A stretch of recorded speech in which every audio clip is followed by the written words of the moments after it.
आदिनाथ मुनिनाथ, आदि व्याधि अजमज मिटे, तुम पद में मम मान। चरण शरण है आपके, तारण तरण जिहाज। भवदधि तट तट ले चलो, करुणा कर जिन राज। बोलिए द्रोणगिरी सिद्ध क्षेत्र के मूनलाइट 1008 श्री आदिनाथ भगवान की। संत शिरोमणि आचार्य गुरुवर विद्यासागर जी महामुनि राज की। परम पूज्य मुनि श्री ईश्वर दुर्लभ सागर जी महाराज की। पाठशाला के बच्चे आज साहेगढ़ से आए हैं निवेदन लेके कि गुरुवर पधारो, हम भी प्रतीक्षा में हैं। ऐसी भावना के साथ में पूरा उनका शिक्षिका मंडल के साथ आए तो बात भी उन बच्चों के हिसाब की ही करना है, क्योंकि मोक्ष मार्ग में हम सब अभी बच्चे ही हैं। अपनी उम्र को मत देखो, हम कितना चल पाए हैं ये देख लो, तो निश्चित रूप से हमें समझ में आ जाएगा। कल ही से हमने एक श्रृंखला शुरू की थी कि मन को नियंत्रण में कैसे करें। बहुत अहम प्रश्न है और सबकी ही जिज्ञासा ये रहती है, क्योंकि श्री कृष्ण से अर्जुन ने पूछा, भगवान मन को काबू में कैसे करें। गीता में आता है वायु को तो कदाचित काबू में करना या उसको बांधना फिर भी संभव है, लेकिन मन को बांधना बिल्कुल असंभव है, नामुमकिन है। श्री कृष्ण कहते हैं पार्थ, बात ऐसी नहीं है। मन को बांधना असंभव नहीं है, लेकिन कठिन है। असंभव नहीं है लेकिन कठिन है। नहीं तो हर कोई यहाँ ऊपर नहीं बैठ जाता, हर कोई मुनि महाराज जी नहीं बन जाते, हर कोई भगवान नहीं बन जाते। जिन्होंने बांधा है वो निश्चित रूप से पूज्य बन गए हैं, और जिन्होंने नहीं बांधा है मन को, जो मन के गुलाम बने हुए हैं, मन के नौकर बने हुए हैं, वे सब संसार में ही भटक रहे हैं। संसार की भटकन से बचना है तो इस मन को कंट्रोल में करना होगा। तो क्या करें, इसको बांध के रख दें जंजीर से, 3 काल में बस में होने वाला नहीं है। उसी पार्थ को संबोधन देते हुए अर्जुन श्री कृष्ण कह रहे हैं कि हे अर्जुन, मन को किसी जंजीरों से नहीं बांधा जा सकता, किसी डब्बे में बंद नहीं किया जा सकता। इसको तो अभ्यास और वैराग्य, अभ्यास की तलवार से इस पर वार किया जाए और वैराग्य की ढाल से अपने आप को मजबूत किया जाए, स्थिर किया जाए, तो निश्चित रूप से ये वश में हो जाएगा। तो वहाँ 2 कारण बताए हैं, अभ्यास और वैराग्य। इन दोनों के माध्यम से हम इस बेकाबू मन को काबू में कर सकते हैं। बंधुओं ध्यान रखना, एक बालक जैसे यहाँ बैठे हैं, ऐसे ही इस मन की स्थिति होती है। आप यदि इससे जबरदस्ती नहीं करा सकते, जबरदस्ती कुछ नहीं कर सकते हो, लेकिन इसको पुचकार के सब कुछ कर सकते हो, सब कुछ कर सकते हो। आप कठिन से कठिन तपस्या कर सकते हो, लेकिन इसको थोड़ा सा बस आप अपने अनुसार ढालते चले जाओ। लेकिन हम क्या करते हैं, मन के अनुसार चलने को तैयार हो जाते हैं, मन को अपने अनुसार चलाने को तैयार नहीं होते हैं। यही हमारे संसार परिभ्रमण का कारण है। बल्कि मन को ध्यान रखना बच्चों, सुन लो, मन को जैसे खेत होता है ना, खेत में अपन बीज बोते हैं, तो बीज बोने के पहले किसान को उसको पूरा लेबिल करना पड़ता है, उसमें पहले पानी छोड़ना पड़ता है, मिट्टी को मुलायम बनाना पड़ता है। कोई कठोर यहाँ द्रोणगिरी के पहाड़ के ऊपर डाल दो बीज, बीज भी खराब हो जाएगा। उगेगा क्या? नहीं उगेगा। लेकिन यहीं तलैटी में देखो लहलहाती भी फसलें नजर आ रही है, ठंडी ठंडी अब तो सौंधी सौंधी सौंधी खुशबू भी आने लगी है। क्यों? क्योंकि अब फसल पककर तैयार हो चुकी है, अब वो कटने के लिए तैयार है। तो ऐसी वह फसल तभी हो पाती है जब हम सुविचारों का बीज वपन करेंगे। अन्यथा कुविचारों की जो खरपतवार है, कुविचारों का खरपतवार के लिए आपको कुछ नहीं करना है। पूरे जंगल में चले जाओ, कहीं पे भी उगी भी है, कोई ने नहीं बोया। हमारे अंदर में भी वह खरपतवार हमेशा उठती रहती है, और उठती नहीं, हम लोग बहुत अच्छे बच्चे हैं, है ना, उसको पानी भी देते रहते हैं। जो कुविचार आते रहते हैं, जो नेगेटिव थॉट आते रहते हैं, उनको धीरे धीरे खूब सिंचित करते रहते हैं दिन भर। वैज्ञानिक भी मानते हैं दिन भर में पता है कितने विचार आते हैं? 40 से 50 हजार विचार हमारे दिमाग में आते रहते हैं, लेकिन उनमें से काम के कितने हैं? बोलो, काम के कितने रहते हैं? उसमें एक दो भी काम के नहीं रहते हैं, बाकी तो वही वही पुनरावृत्ति चल रही है, उसको देते जा रहे हैं। एक बार ऐसा हुआ, बच्चे बैठे तो बच्चों के हिसाब से कहानी भी सुनानी होगी। एक बार एक चूहा क्या था, एक अलमारी में घुसा। सुन रहे हो? अलमारी काय की थी? कपड़ों की नहीं। सुन रहे हो? कॉपी किताब की नहीं। अलमारी थी भोजनशाला में, जिसमें खाने पीने का माल था। चूहा देखा, वाह मजा है यहाँ तो। अब वो घुस गया अंदर, और वहीं अपना डेरा जमा लिया। यहीं रहो, काय के लिए इधर उधर जाना, मगजमारी करना, इतना सारा माल काजू बादाम पिस्ता भरे पड़े हैं यहाँ पे, खाओ आराम से। अब वो रोज खाने लगा मेवा और तरह तरह के उसमें जो व्यंजन रख देते थे। अब धीरे धीरे धीरे धीरे मोटा तो हो ही जाए। अब मोटा हो गया। अब मोटा हो गया, एक दिन सोचा अपने साथियों से तो मिला जाए, जो बाहर में घूम रहे हैं उनसे तो मिले, अपन यहाँ पे तो अकेले ही है। तो बाहर निकलने के लिए बोले अपन जिस क्षेत्र से आए थे उसी क्षेत्र से बाहर हो जाएंगे। अब देखा, उस क्षेत्र के पास गया, अब बाहर ही नहीं निकल पा रहा है। बाहर निकलने की कोशिश करे और उसका शरीर अच्छा हृष्ट पुष्ट हो गया। अब कैसे निकले? अब नहीं निकल पा रहा है, वो उसी अलमारी में बंद है। बोलो, आप लोग भी ऐसे ही है ना? वो जो कुविचारों का जो कर लिया भोजन, अब वो अलमारी से बाहर कैसे आए? परतंत्र हो गया उसी अलमारी के अंदर। उसका दिमाग था, उसके पास में भी मन था। मन की बात कर रहे हैं, मन को कैसे काबू में करें, नियंत्रण कैसे करें। तो वो अब उपवास करना शुरू कर दिया। बोले खाऊंगा पीऊंगा तो फिर वापस और मोटा हो जाऊंगा। जैसे डाइटिंग पे आप लोग करना शुरू कर देते हैं ना, कि अब डाइटिंग पे हमारा 10 किलो वेट घटाना है अभी हमको। तो अब वो भी अपना वेट घटाना शुरू किया और वापस से पतला हो गया हमारी तरह, और उसी क्षेत्र से बाहर निकल गया। तब उसको मालूम चला कि बाहर की स्वच्छंदता में कितना आनंद है। ध्यान रखना, कुविचारों के काजू बादाम पिस्ता खाते तो रहोगे, लेकिन मोटे भी हो जाओगे। लेकिन जब बाहर निकलने की बारी आएगी ना, तब निकल नहीं पाएंगे। हमें इसी प्रकार से अपने मन को जो है ना, ये जो बार बार में जो नेगेटिव थॉट आते हैं, सुन रहे हो, नकारात्मक जो सोच आती है अपनी, उस पर भी हम बात करेंगे। अभी तो यही चलेगी श्रृंखला। तो उसको हमें छोड़ना है, उसको छोड़ देंगे। मन क्या करता है, आप लोग यहाँ द्रोणगिरी में आए हैं तो वो हुड़की देता रहता है। यहाँ बंदर बहुत सारे हैं, और वो बंदर भी आपको डराते हैं, है ना, अकेला देख के।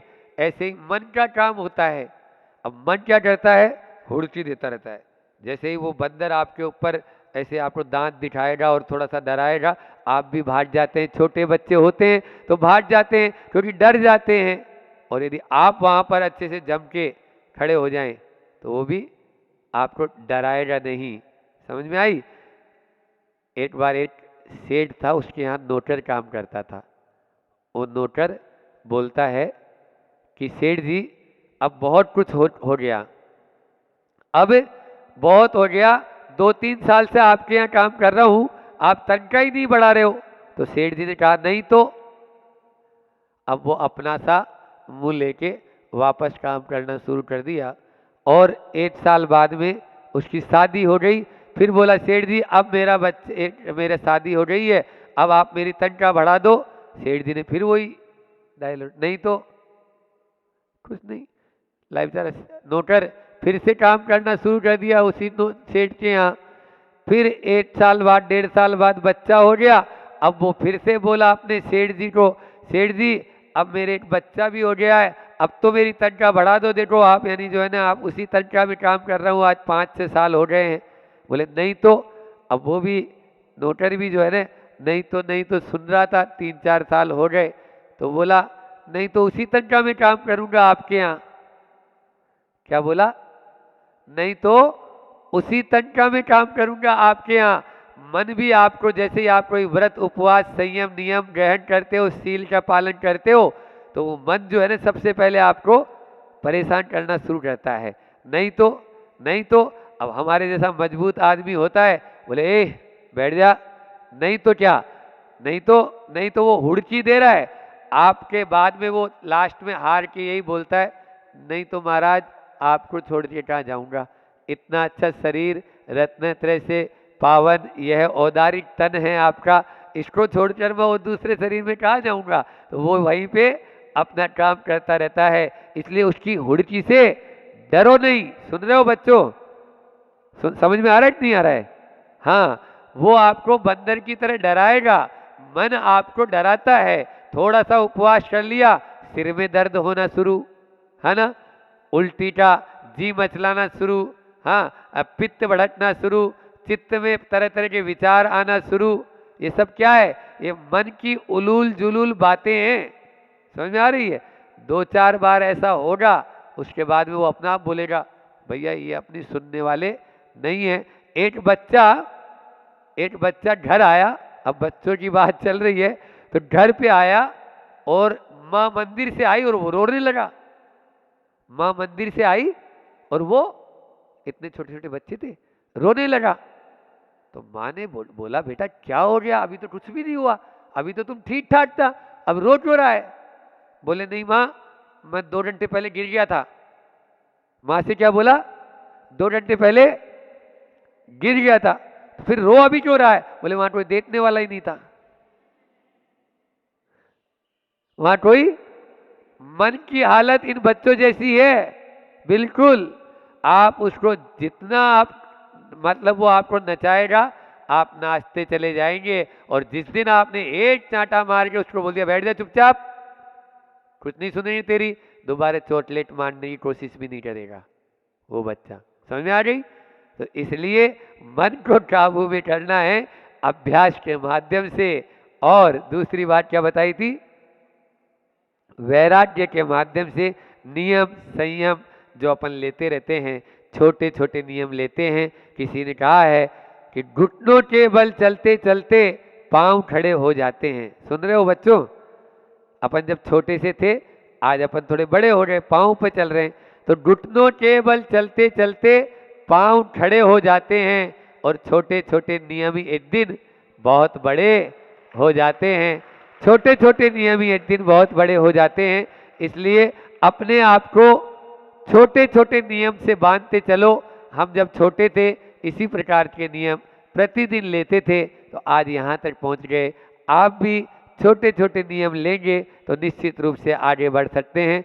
आचार्य श्री जी के एक हाइकू के माध्यम से अपनी बात समाप्त करूं, उससे पहले बता दें कि हमारी सोच क्या होती है। सुनो देवेंद्र, हमारी सोच क्या होती है कि मन को प्रसन्न रखना चाहते हो। आप लोग आए हो आज द्रोणगिरी में, तो मन को प्रसन्न रखने का फार्मूला एक और दे दूं कि हमारी सोच ये है कि सब कष्ट मिट जाएं तो मेरा मन प्रसन्न रहे, सब दुख दूर हो जाएं तो मेरा मन प्रसन्न रहे।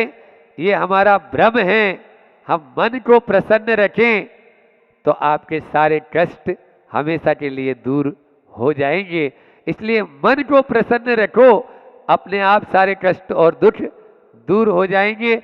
आचार्य श्री जी कहते हैं मन से काम मत लो, मन का काम मत करो, मन से काम लो तो मोक्ष। क्या हाइकू है? मन का काम मत करो, मन से काम लो तो मोक्ष, मोक्ष और कुछ नहीं है।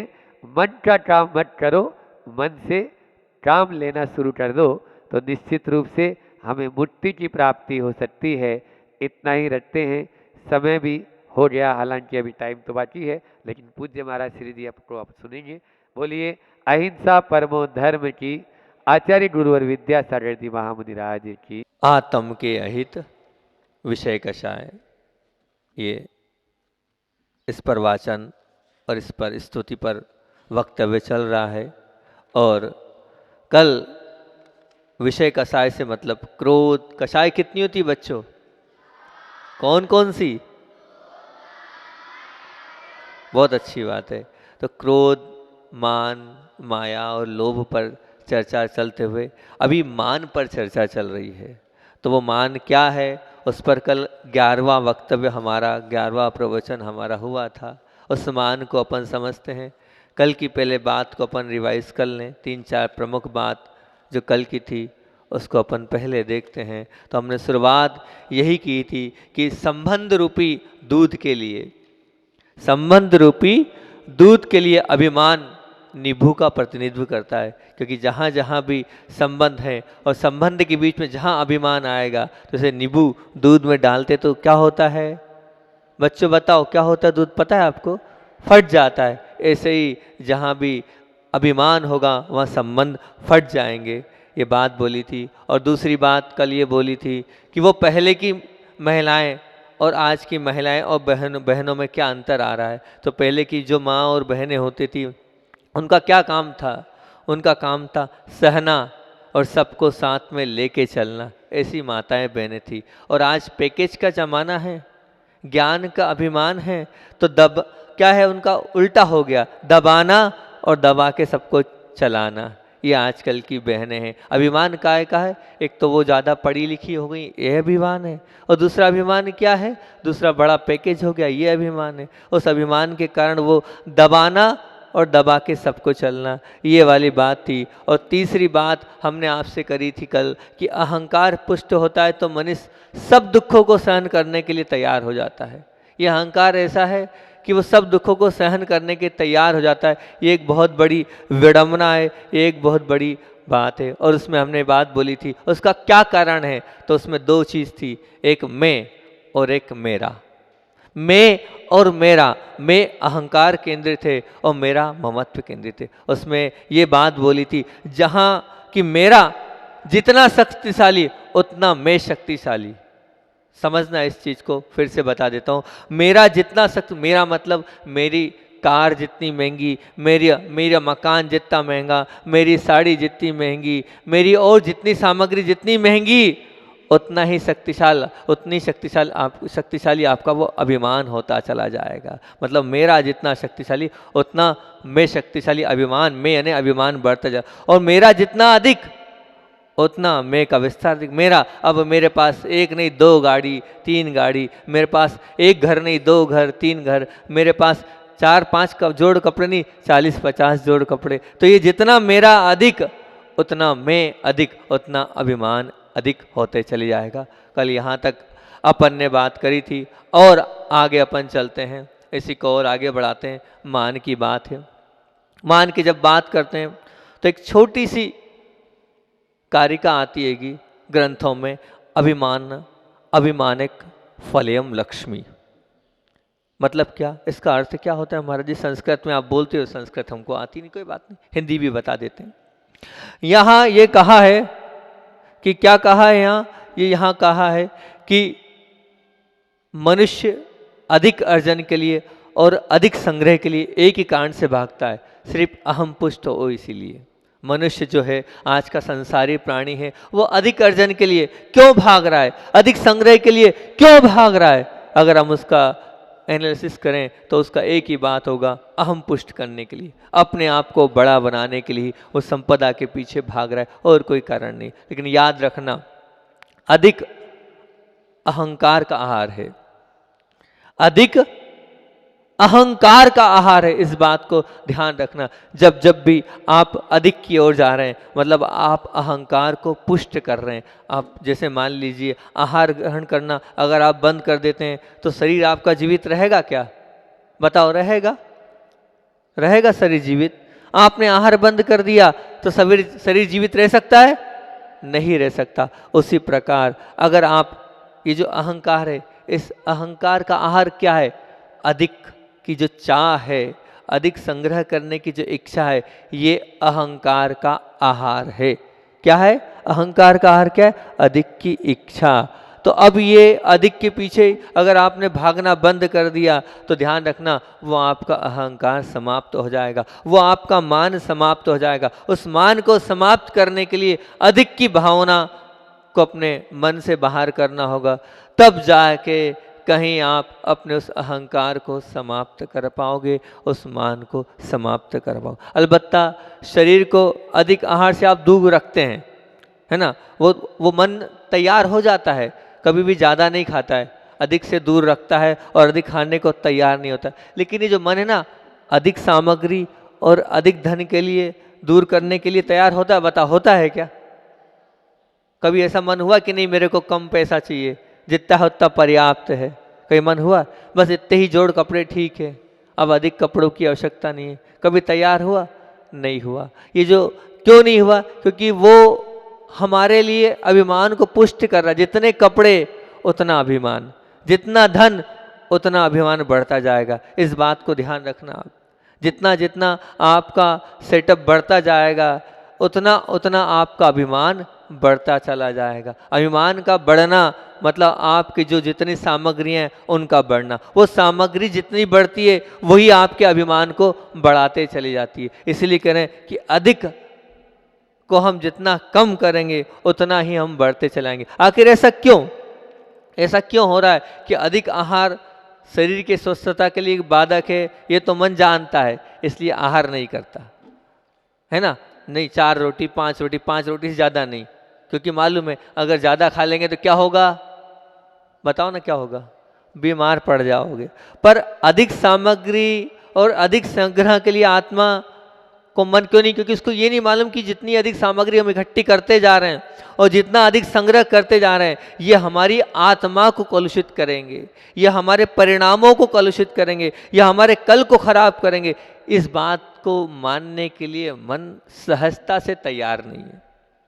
जब तक ये बात मन में नहीं उतरेगी तब तक वो अधिक के पीछे नहीं भागेगा। वो आहार के लिए तो मन तैयार है, पर अधिक सामग्री और अधिक संग्रह के लिए मन तैयार नहीं कि हमारी इससे आत्मा कलुषित होगी, इससे हमारा कल समाप्त होगा। और दूसरी बात ये कि जो हमारा मन है वो मन सुख रसिक है। सुख रसिक है ना, सुख की इच्छा है, परंतु वास्तविकता तो ये मन सुख रसिक के साथ साथ मन दुख रसिक भी है, दुख सिक भी है। दुख सिक कैसे है? दुख सिक कैसे? मन उन्हीं विचारों में व्यस्त रहता है। महाराज जी ने मन की बात करी, मन उन्हीं विचारों में व्यस्त रहता है जो विचार उसे दुखी करता है। देखना, आप चाहते तो आप सुख रसिक होना हो, लेकिन मन हमेशा उन्हीं विचारों की ओर जाता है जहां आपको दुख सिख हो, दुख की प्राप्ति हो। कैसे? ये मन की मनोवृत्ति है। कैसे? तो वो खुद आप अपने जीवन में बहुत सारे उदाहरण लेंगे तो उन उदाहरण से आपको समझ में आएगा वो कैसे। मान लीजिए आपके यहाँ शादी थी। अब शादी में मान लीजिए आपने 150 लोगों को आमंत्रण दिया। अब 150 लोगों में से आपके आमंत्रण के माध्यम से 140 लोग आ गए और 10 लोग नहीं आए। अभी खुशी होनी चाहिए कि 140 लोग आ गए। अब वो जो 10 लोग नहीं आए ना, आपका ध्यान वही है, अच्छा वो नहीं आया, ठीक है देखता हूँ, अब इसकी भी बारी आन दो, अब मैं भी इसके यहाँ नहीं जाऊंगा।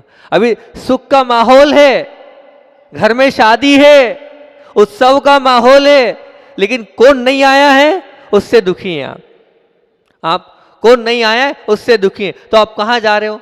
पूरा माहौल तो सुख का है, आप दुख में क्यों जा रहे हो? आपको क्या सोचना चाहिए, भैया कोई परेशानी होगी, कोई ना कोई समस्या होगी। बहुत सारी समस्याएं होती, गृहस्थी है, हो सकता है अस्वस्थ हो गया हो सकता है कुछ ऐसा एक्सीडेंट हो गया हो सकता है कुछ ऐसी बात हो गई हो, इस वजह से नहीं आया। अब आपके मन में ये सब चीज़ें नहीं आती, आपके मन में तो वो क्यों नहीं आया, अब मैं नहीं जाऊँगा देखता हूँ, ये बात आती। बल्कि आपको तो ये कहना चाहिए फ़ोन लगा के, भैया आप नहीं आए, कोई बात नहीं, मैं जानता हूँ कोई ना कोई कारण से नहीं आएंगे, पर ध्यान रखना मैं तो आपके यहाँ आऊँगा ही आऊँगा, मैं तो आपके यहाँ आऊँगा ही आऊँगा, आप भले ही मेरे यहाँ नहीं आए हो पर मैं तो आपके यहाँ आऊँगा। ये होता है व्यवहार निभाना, ये होता है मन को शांत करना। लेकिन नहीं, हमारे मान को ठेस पहुँच गया, आप हमारे यहाँ नहीं आए, अब देखते हैं हम भी आपके यहाँ नहीं आएंगे। ये छोटी छोटी बातें, लेकिन इनके अंदर मान समाहित है। इसके अंदर क्या है? मान समाहित है, हम समझ नहीं पा रहे हैं पर इसमें मान है, मान की पुष्टि हो रही। वो नहीं आया तो मैंने नहीं, वो आया चाहे नहीं आया, लेकिन मैं तो उसके यहाँ जाऊंगा। जब ये भावना होगी तो ध्यान रखना आप मानी नहीं है, आपके अंदर अभिमान नहीं है, आप अभिमान को छोड़ रहे हैं। ऐसी मनोवृत्ति आपके जब होगी तब कहीं जाकर आप अच्छे बने। ये मन है, मन हमेशा जो नहीं मिलता है उसी की ओर ज़्यादा भागता है। मान लीजिए आपको किसी से पैसा लेना हो, अब 10 लाख रुपए किसी से लेना हो, सालों हो गए 10 लाख नहीं दे रहा है, और उसने मान लो अच्छा उसके पास कुछ आया, उसने 9 लाख बुला के आपको दे दिए। अब मन 9 लाख मिले उसके लिए खुश नहीं है, 1 लाख जो नहीं मिला ना उसके लिए असंतुष्ट है। बताओ कैसा ये मन है? अभी तो मिल ही नहीं रहे थे, अब 9 लाख मिल गए, उसका उसे कोई भी प्रसन्नता का अनुभव नहीं हो रहा है। 1 लाख जो नहीं दिए ना उसके पीछे वो पड़ा है, उसके पीछे वो असंतुष्ट है, उसके पीछे आद्रोत परिणाम कर रहा है, उसके पीछे वो लगा। ये मन है, ये मन ऐसे ही होता है। यहाँ बहुत सारे दुकानदार बैठे हैं, क्योंकि दुकानदारों की बात करता हूँ। अब दुकान चल रही है, अच्छी भली चल रही है, अपने दुकान पे 10 ग्राहक आ गए। अब अपने दुकान पे जो 10 ग्राहक आए वो तो ठीक है, लेकिन सामने वाले क्या 4 ग्राहक चले गए, वो खल रहे हैं। उसको खलते हैं कि नहीं बताओ? अपने 10 उसकी खुशी नहीं, उसके 4 उसका दुख। ये फालतू का दुख आप ले रहे हो भैया। वो भी तो लिखा के लाया है, वो भी तो, उसके भी तो बीवी बच्चे हैं, वो भी तो पेट पालेगा हैं, पर नहीं, उसके यहाँ वो 4 चले गए, उसके पीछे आप दुखी हैं।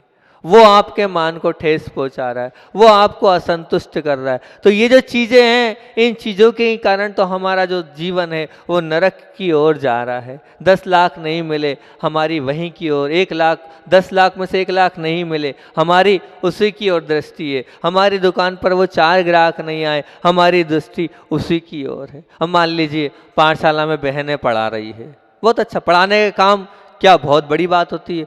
बच्चों को संस्कार देना छोटा मोटा खेल नहीं होता है, बहुत बड़ा कार्य होता है। ये छोटे छोटे खिलौने हैं, खिलौने से तात्पर्य जैसे वो एक कुम्हार होता है, वो कुम्हार क्या होता है, चाहे जैसा रूप दे दे उसके हाथ में है, तो ये कुम्हार हैं, ये चाहे जैसा रूप इन बच्चों को दे सकते हैं, जैसा संस्कार ये देंगे वैसे ही सुंदर ये बालक बालिकाएं बनेंगे, उन संस्कारों को लेकर ही आगे बढ़ेंगे। तो वो कुमार होता है, ऐसे ये बालक बालिकाओं को सिखाने और पढ़ाने वाली ये बालिकाएं हैं, बहुत अच्छा काम कर रही हैं, संस्कार दे रही हैं। संस्कार देना अपने आप में बहुत अच्छी बात है, भाई लोग भी लगे हैं जो इस चीज़ को कर रहे हैं। हमारा पूरा इस विषय, इस चीज़ के लिए पूरा आशीर्वाद रहता है, पूरा समर्थन रहता है, पूरा हम इस बात को सपोर्ट भी करते हैं। अब मान लीजिए ये जो कार्यकर्ता लोग हैं, जो पाठशाला को चला रहे हैं, भाई लोग हैं, या जो ये बहनें हैं ये चला रहे हैं, ये क्या है, सत्कार्य है, बहुत अच्छा कार्य है, इसको हम अच्छा कार्य कहेंगे। अब मान लीजिए सत्कार्य है, और उस सत्कार्य को समाज है, सब एक जैसे नहीं होते हैं, समझना इस बात को, सब एक जैसे नहीं होते हैं। उसमें से 45, 50, 100 घर की समाज है, मान लो जितनी भी घर की आपकी समाज है, शाहगढ़ वालों की 400 घर, अरे भैया बहुत बड़ी समाज है। और योग संयोग की बात है कि आचार्य जी बड़े प्रसन्न हैं आपके लिए, तो बिल्कुल हमारे तपस्वी सम्राट विमल सागर जी महाराज के लिए आज्ञा दी है, पूरा पूरा लाभ लेना महाराज जी का, है ना। विमल सागर जी, आनंद सागर जी, धर्म सागर जी और हमारे ही साथी भाव सागर जी, चारों मुनिराज आपके नगर में पहुंच रहे हैं, कल ही पहुंच रहे हैं, बहुत अच्छा है आपके नगर में पहुंच रहे हैं, आप उनका बहुत लाभ लेना। बहुत तपस्वी और बहुत ज्ञानी महाराज हैं वो, तो वो महाराज पहुंच रहे हैं, उनके सानिध्य में आप अपनी पाठशाला को और पुष्ट करना और अच्छे से उनसे सीखना। तो ये आप लोग अच्छा कार्य कर रहे हैं। 400 घर की समाज है, ज़रूरी नहीं है कि 400 के 400 घर वाले आपका सपोर्ट करें और आपकी तारीफ़ करें और आपकी प्रशंसा करें। हो सकता है उस 400 में से 40 घर वाले, हो सकता है आपकी कटिंग करते हो सकता है आपकी बुराई करते हो, अब आपकी आलोचना करते हो। तो ध्यान रखना, अब आप अगर अच्छे होंगे तो उन 40 को एक तरफ रख देंगे, ठीक है। जो 400 में से दूसरे घर तो हैं 360, लेकिन नहीं, अब हमारी दृष्टि कहाँ जाती है? वो जो 40 घर वाले या 40 लोग 400 लोगों में से आलोचना कर रहे हैं, हमारी दृष्टि आलोचना की ओर है। ऐसा क्यों हो रहा है? 360 जो हमारा समर्थन कर रहे हैं, हम तो उसकी ओर जाए ना। ध्यान रखना, आलोचना सबकी होती है। जो अच्छा कार्य करता है उसकी आलोचना तो होती है। भगवान महावीर को नहीं छोड़ा, आचार्य भगवंत इस पंचम काल के क्या है मानो तीर्थंकर स्वरूप हैं, उनको नहीं छोड़ रहे लोग, तो फिर हमारे लिए क्या बात है। इसलिए बहनों ध्यान रखना, भाइयों ध्यान रखना, आपका कोई आपकी टांग खींचे पीछे मत हटना।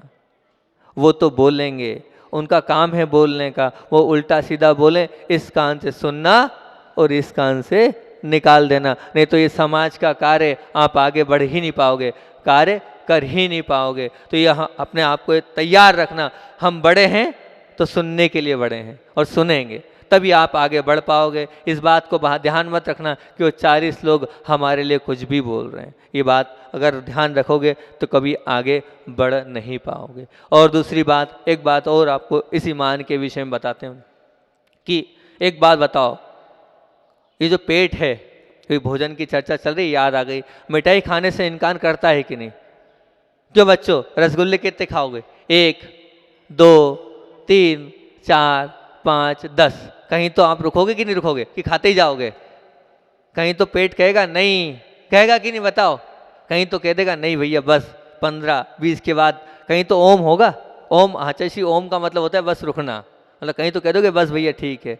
मान लीजिए वो सुगंध है, नाक में इत्र की सुगंध है, उस सुगंध के लिए आप कहीं तो गए बस भैया बहुत हो गई, अब नाक जो है सहन नहीं कर पा रही है, उसके लिए आप मना कर दोगे। मान लीजिए बहुत अच्छा कोई दृश्य देख रहे हैं टीवी पे आप, या कहीं कश्मीर में वो दृश्य देख रहे हैं, वो सुंदर सा दृश्य है, वो आंखों को बहुत अच्छा लगे, लेकिन कब तक?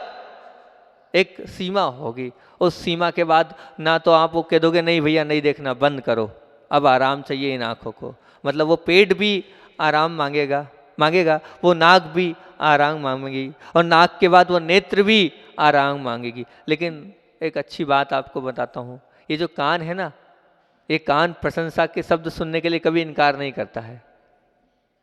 कान जो है ना, ये आंख तो कह रही नहीं देखना, क्या बोल रही है? नाक बोल रही नहीं सूंघना, और पेट बोल रहा नहीं। लेकिन अगर मान लो प्रशंसा के शब्द आपके लिए चले हो गए, बहनों के लिए, पाठशाला की बहनों के लिए, तो बिल्कुल बहुत अच्छी बात है। भाइयों के लिए बोले बहुत अच्छी बात है। ये कभी भी जो प्रशंसा के शब्द, कान से कभी इनकार नहीं होता, मना नहीं करते, आप तो बोलते जाओ और फिर बोल दोगे वंस मोर, एक बार और बोलो ना भैया क्या बोला था आपने। होता है कि नहीं ऐसा? तो ये होता है, ये हो रहा है। लेकिन ध्यान रखना, वो जो दो चीज़ें मतलब कितना भी धन लोभी को कभी भी अल्प ही लगता है, जबकि जो अभिमान है वो सबको नाश करता है। जब जहाँ अभिमान होगा वहाँ विनय नहीं होगी। लिख के रख लो इन चीज़ों को। जहाँ क्रोध होगा वहाँ विनय नहीं होगी, जहाँ अभिमान होगा वहाँ क्या नहीं होगा? विनय नहीं होगी। जहाँ अभिमान होगा, मान होगा, वहाँ शास्त्र की बात को एक तरफ रख दिया जाएगा। जहाँ अभिमान होगा, मान होगा, वहाँ तप का कोई महत्व नहीं होगा। जहाँ अभिमान होगा वहाँ शील का कोई महत्व नहीं होगा। जहाँ अभिमान होगा वहाँ धर्म अर्थ काम का कोई महत्व नहीं होगा, ज्ञान का कोई महत्व नहीं होगा। विवेक समाप्त हो जाएगा अभिमान के कारण, क्योंकि अभिमान है ही ऐसी चीज़, अभिमान सबको समाप्त कर देता है। इसलिए हम अपने मान को समाप्त करें, ऐसे मान को नतमस्तक कर देना है। तो एक ही बात है, प्रभु के समक्ष जाके उसको नतमस्तक होना प्रारंभ कर दो, प्रभु के चरणों में झुकना प्रारंभ कर दो। जो प्रभु के चरणों में झुकता है, जो प्रभु की भक्ति करता है, जो प्रभु की आराधना करता है, ध्यान रखना उसका मान समाप्त होते चले जाता है। समाप्त होते चले जाता है। अगर आप अपने मान को समाप्त करना चाहते हो तो बस एक ही काम करो, प्रभु की भक्ति करते चलो। और वो भक्ति ऐसे नहीं, दिखावे के लिए नहीं तो भक्ति दिखावे के लिए करोगे तो उल्टा और मान बढ़ता चला जाएगा। अंतरंग से भक्ति करोगे तो मान समाप्त होता चला जाएगा। मान के ऊपर अपनी चर्चा चल रही है और समय अपना हो रहा है। अंत में सिर्फ एक बात आपसे बोलना चाहता हूँ, कम से कम अब मान को छोड़ना चाहते हो, छोड़ना चाहते हो, चाहते हो छोड़ना? बहनें छोड़ना चाहती मान को? पक्का? अगर मान को छोड़ना चाहते हो, अभिमान को छोड़ना चाहते हो तो एक नियम ले लो आज, एक नियम बस लेके चले जाओ। निश्चित तौर से मरते मरते आपका अभिमान, क्योंकि अभी तो एकदम खत्म नहीं होगा, हमारा ही अभिमान खत्म नहीं हुआ तो आपका कहाँ से होगा? संजलन मान तो हमारे साथ लगा है ना, संजलन मान तो अब उदय में आएगा तो लगा, पुरुषार्थ के माध्यम से हम करने का प्रयास कर रहे हैं। अब आपका जो हो, पहले गुणस्थान वाले अगर आप हो तो अनंतानुबंधित, चौथे वाला हो तो अप्रत्याख्यान, फिर प्रत्याख्यान, तो इतना कर लो आप तो आपका मान कम हो जाएगा। क्या इतनी सी है, हालांकि बहुत कठिन बात, लेकिन अगर कर लोगे तो बहुत अच्छी बात है। सब लोग ध्यान से सुनना, हो जाए तो मैं समझूंगा आप इस सिद्ध क्षेत्र पर आए, इस सिद्ध क्षेत्र पर आपका आना सार्थक हो जाएगा। इतना सा नियम ले लो कि अपने मुख से कम स्वयं की प्रशंसा नहीं करेंगे। ले सकते हो इतना नियम? ले सकते हो इतना नियम? हाथ उठा के, हाथ उठा लो, कम से कम हम अपने मुख से स्वयं की प्रशंसा नहीं करेंगे। उठा लो हाथ, इस सिद्ध क्षेत्र पर आए हो आप, 8.5 करोड़ वो मान को गलन करके सिद्ध हुए थे, बस बाकी सब करेंगे अपनी प्रशंसा। बोलो अपनी प्रशंसा। बच्चों अपनी प्रशंसा करोगे क्या आप? पहले शिक्षिकाएं तो सब उठा ले, कोई हाथ ही नहीं उठा रहा, सब उठा रही हैं शिक्षिकाएं, पीछे वाली वो बहनें उठा नहीं, मतलब अपनी प्रशंसा स्वयं करेंगे आप। और इतना सा नियम ले लो, मैं संतुष्ट हो जाऊंगा। अपनी बस प्रशंसा मत करना। और अगर गलती से होती है ना, मान लो महाराज जी हमारा संस्कार है, इतने साल से करते आ रहे और आपने कह दिया छोड़ दो, ऐसे किसे हुआ छोड़ दो? इतना कर लेना, कुछ मत करना, सिर्फ एक काम करना, ओम ओम के 9 बार छोटा सा कायसर कर लेना, याद आ जाए ना आपको, ओम ओम ओम, इतना सा कायसर कर लेना, वो छोटा सा तो ज़्यादा समय भी नहीं लगेगा। दिन में 10 बार हो जाए, 10 बार ओम ओम, ओम को याद किया मतलब उसमें पंच परमेष्टि समाहित हो गए, 5 परमेष्टि को आपने याद कर लिया। भैया आचार्य श्री बोलते हैं पाप करो, लेकिन पाप करने के बाद ये बोल दो मैंने पाप किया है, आधा धुल गया, और प्रायश्चित ले लो, आधा धुल गया, और गुरु के समक्ष बोल दो तो पूरा धुल गया। तो अब जब आप आओ तो आप मेरे सामने बोल देना, महाराज जी इतनी बार हमने बोल दिया था याद कर सको और याद रह जाए, इतनी बार मैंने अपने मुख से अपनी प्रशंसा कर ली थी, तो धुल जाएगा वो आपका मान। इतना कर सकते हो? और छूट दे दी मैंने कि भैया हो जाए तो छोटा सा कायसर है 9 बार, मेरे ख्याल से आधा मिनट भी नहीं लगेगा, ओम ओम ओम ओम ओम ओम, इतना सा करना आएगा, कर लोगे? बोलना भैया अब आगे से नहीं हो, तो आपका मान समाप्त तो हो जाएगा। अगर मान समाप्त करना चाहते हो जाएगा इतना नियम पक्का, सबका नियम हो गया। देखो यहाँ सिद्ध क्षेत्र पे बैठो, सिद्ध भूमि है, यहाँ झूठ नहीं बोलना, ठीक है ना? तरीका भी दे दिया, हो जाए तो 9 बार ओम बोल लेना, और तो और उस पर हाथ उठ के चिंतन कर लेना। और अगर और अच्छा प्रायश्चित चाहते हो तो आ जाना गुरु के समक्ष, हम मिले, हम नहीं, विमल सागर जी महाराज जी है, वहाँ पहुँच जाना, यहाँ मत आना, आप यहाँ नहीं आ पाओ, आप कहाँ आओगे? नहीं आओगे ना? आओगे? आओ तो बहुत अच्छी बात है, नहीं तो जहाँ जो गुरु मिले उनके समक्ष बोल देना हमने 10 बार अपनी प्रशंसा करी, हमने 20 बार अपनी प्रशंसा करी, हमने 25 बार अपनी प्रशंसा करी। महाराज 25 बार के लिए वैसे तो कर लिया था, और आपको जो प्रायश्चित देना हो दे दो। अरे आपकी आत्मा पवित्र हो जाएगी अपने पापों को बताने के लिए, और जब आप खुद बोलोगे तो आपके अंदर जो परिणाम होंगे वो अलग ही होंगे कि हाँ तो मैंने जो पाप किया है उसको मैंने स्वीकारा है। गदगद हो जाओगे आप, और फिर जो सामने वाले जिनसे आपने प्रायश्चित मांगा, जो गुरु से आपने प्रायश्चित मांगा, और उसको जो पालोगे उसकी अनुभूति होगी वो तो अलग ही है, उसका आनंद तो अलग ही आएगा। तो इतना ही रखते हैं। आचार्य श्री की बात बोलना थी, लेकिन अब रोज हम एक ना एक संस्मरण सुनाते हैं, लेकिन मेरे ख्याल से मुझे समय का ध्यान नहीं है, समय शायद अधिक हो गया है ना? कितनी बजे? क्यों महाराज जी हो गया समय? आचार्य भगवान का संस्मरण था, लेकिन अब समय अधिक हो गया है, इसलिए यही रखते हैं, ठीक है ना? बोलिए। ठीक है, बोला आचार्य भगवान विद्यासागर जी महामुनि राज जी की।